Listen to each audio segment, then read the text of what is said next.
Tesla brought a prototype of the carmaker's upcoming Model S electric 7-seat luxury sedan to New York City. CEO Elon Musk showed me the car and took me for a ride. This is a prototype version of the Model S, but for intents and purposes, this is what the production car is going to look like. Most people will not notice the subtle differences between this and the final production car.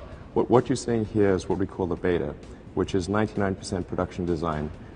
There's still a few things that we want to improve and tweak and so forth, but this car really gives you a good sense of what the Model S is like. You can fit 7 people in here. Yeah. One of the great things about the Model S is the incredible space efficiency due to the tight packaging of our electric powertrain.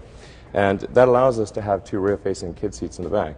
And we actually built in a 5-point harness. To protect against rear impact, we have these double octagon structures and this really strong beam. It could actually withstand an impact from a truck if you're parked by the side of the highway.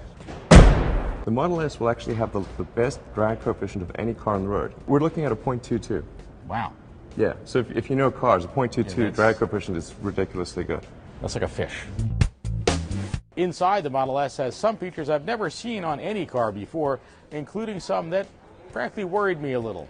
Tell me about the basics on this car. What's the range? What's the cost? And I know there's some relationship between range and cost. You pay for more range. That's correct, yeah.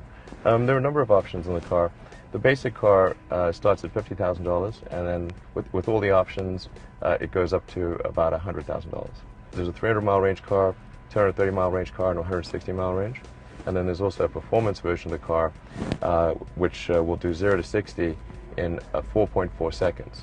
I've seen digital gauge clusters before on other cars, like from Mercedes. I have never seen what they call a center stack like this, which is it's completely just computer screens. We wanted to have something which was an experience that was actually better than what you'd have from your laptop or your cell phone or your iPad. There are obviously going to be limitations on being able to do this while you're driving. I assume that certain functions are locked out while you're on the road?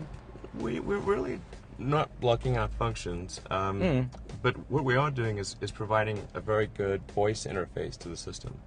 If you click this button, go to Google Voice, issue a command, it'll translate that to text, and then either change your music, go to a website, it can do all sorts of cool things. You can dictate a note, reply to email. You're freaking me out. But we're taking great pains to get rid of any noise and to have it be the closest thing to being in a sound studio that you can be without being in a sound studio.